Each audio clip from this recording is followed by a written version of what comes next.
Dear companions, today we are going to discuss an important theory of political science, that is theory of separation of powers.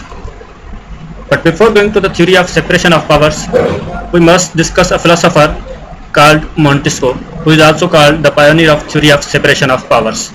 He has written a book, Theory Spirit of Law, in which he states the theory of separation of powers. He has written this book in 1748.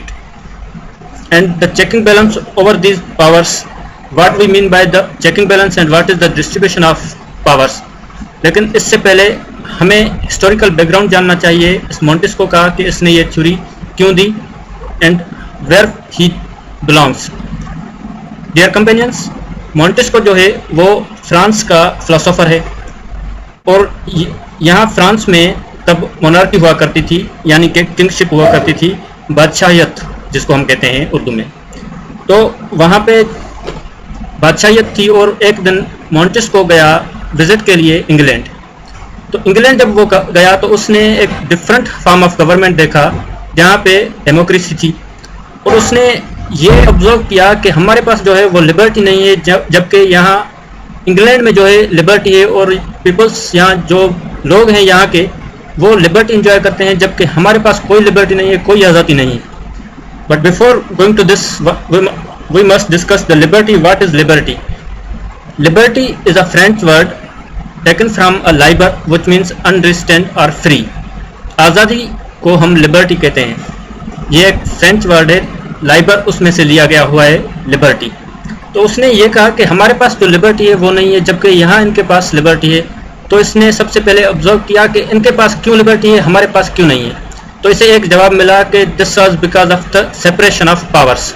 अब ये कौन से powers थे जिनकी separation थी, जिनकी वजह से इंग्लैंड वाले लिबर्टी एंजॉय कर रहे थे जबकि फ्रांस वालों के पास लिबर्टी नहीं थी. तो ये पावर्स थे judiciary, executive and legislature. That to them we also call the organs of government. Government जो होती है वो एडमिनिस्ट्रेटिंग बॉडी ऑफ स्टेट होती है और जो स्टेट गवर्नमेंट के होते हैं तीन ऑर्गन्स, वो तीन ऑर्गन हैं judiciary, execution and legislature. And what are these judiciary, legislature and executive? Let's define them ahead. Separation of powers. What we mean by the separation of powers? सबसे पहले judiciary. तो डियर कंपेनियंस, जुडिशरी जो होती है interpretation of law and educating law is called the judiciary.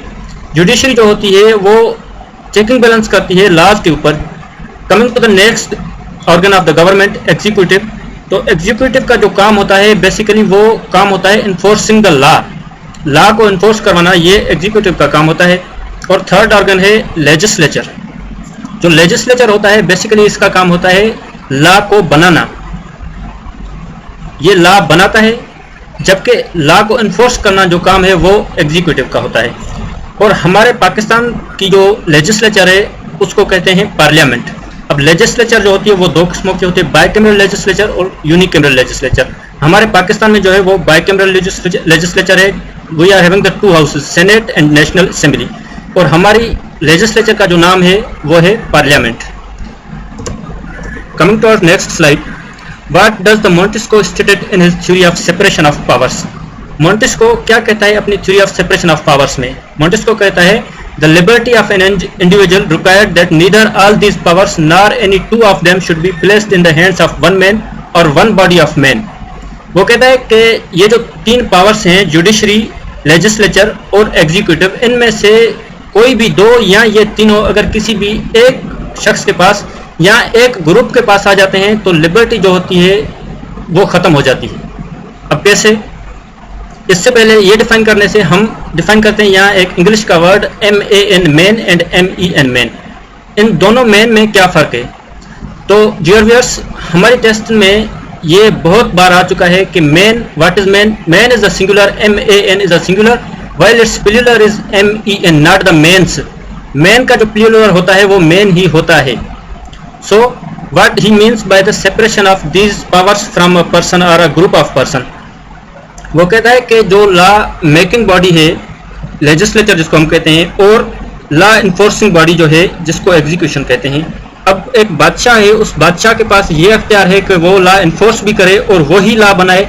तो जाहिर सी बात है वो बादशाह जो है वो वही लॉज बनाएगा कि जो उसकी फेवर में होंगे, वो आवाम को तो नहीं देखेगा, वो अपनी जो है लॉ बनाएगा अपनी फेवर में। इसलिए वो कहता है कि ये दोनों पावर्स जब भी साथ में मिल जाएंगे तो लिबर्टी को हार्म पहुंचता है। जबकि वो कहता है अगर जुडिशरी और लेजिस्लेचर ये जो दोनों पावर्स हैं ये आपस में मिल जाएं तो भी लिबर्टी नहीं रहती। कैसे? जुडिशरी का काम होता है इंटरप्रिटेशन ऑफ लॉ, लॉ को चेक करना कि whether this law is right और रॉन्ग, ये लॉ जो है वो किस हद तक सही है, किस हद तक गलत है और कैसे होना चाहिए, ये होता है जुडिशरी का काम। और लेजिस्लेचर का काम होता है लॉ बनाना। अब लेजिस्लेचर जो लॉ बनाएगा उसको चेकिंग बैलेंस के लिए भेजा जाएगा जुडिशरी के पास। अगर जुडिशरी और लेजिस्लेचर दोनों एक ही ग्रुप के पास होंगे तो वो वही लॉ बनाएगा जो उसकी फेवर में होगा, और वो चेकिंग बैलेंस लॉ के ऊपर रखेंगे ही नहीं और वो कंप्लेन ही नहीं करेंगे कि ये लॉ जो है वो गलत है। तो जाहिर सी बात है इन्फोर्स तो लॉ करना ही पड़ेगा। तो इसमें भी खतरा है लिबर्टी को। जबकि अगर जुडिशरी और एग्जीक्यूटिव दोनों ग्रुप्स एक शख्स के पास आ जाएं तो जो बादशाह होगा वो ऐसे लॉ को इंटरप्रेट करेगा ही नहीं कि जो उसकी फेवर में होगा, क्योंकि वो लॉ इन्फोर्सिंग ही खुद है। और ऐसा लॉ जो उसकी फेवर में ना होगा वो इन्फोर्स ही नहीं करेगा, क्योंकि एग्जीक्यूशन उसके पास है। तो इसीलिए ये तीनों पावर्स की सेपरेशन बहुत ज़रूरी है। और आज की जो दुनिया है वो इसी तीन बेसिस पे कायम है। जो भी लॉ बनता है इन तीन ऑर्गन्स के ही ऊपर बनता है कि separation of powers, there must be a separation of powers. इसको फेवर करता है an American scientist who says whenever right of making and enforcing law is vested under a same man there can be no public liberty. Blackstone American philosopher है जो कहता है कि जब भी लॉ इन्फोर्सिंग जो लॉ इन्फोर्स करता है यानी कि एग्जीक्यूशन, और जो लॉ बनाता है लेजिस्लेचर जिसको हम कहते हैं मेकिंग ऑफ लॉज, ये दोनों पावर्स जो हैं अगर एक ही शख्स के पास आ जाएं तो इंसान की जो लिबर्टी है वो खतरे में चले जाती है, उसकी लिबर्टी बाकी नहीं रहती। इसीलिए सेपरेशन ऑफ पावर्स होनी चाहिए। Coming to our next slide, checking balance, what we mean by the checking balance. हमने पहले ही इंट्रोडक्शन में दे रखा था कि checking balance over the separation of powers, checking balance over the powers to prevent one branch from becoming supreme. अब जाहिर सी बात है अगर चेकिंग बैलेंस नहीं होगा किसी भी पावर के ऊपर तो हमें कैसे पता चलेगा कि whether he is going right और wrong. Complete separation of powers is impossible. Montesquieu कहता है कंप्लीट सेपरेशन जो है पावर्स की वो हो ही नहीं सकती। क्यों? कि अगर कंप्लीट सेपरेशन हो जाए कि एग्जीक्यूटिव जो होगा, जो लॉ बनाना जिसका काम है, वो अगर बिल्कुल ही सेपरेट हो जाए, उसकी का कोई भी कनेक्शन ही न रहे एग्जीक्यूटिव और जुडिशरी के साथ, कि उसकी मर्जी है जो लॉ वो बनाना चाहे वो बना सकता है, तो जाहिर सी बात है फिर तो लिबर्टी रहती ही नहीं। और जो एग्जीक्यूटिव है वो उसको अगर कंप्लीट सेपरेशन मिल जाए तो वो लॉज इन्फोर्स करे या ना करे उसकी मर्जी है। फिर जुडिशरी का काम एजुकेटिंग लॉ है, checking balance over the law है कि वेदर ये लॉ ठीक है या नहीं है। अगर इसको कंप्लीट सेपरेशन मिल जाए इसकी मर्जी होगी कि ये लॉ को इंटरप्रेट करता है या नहीं करता।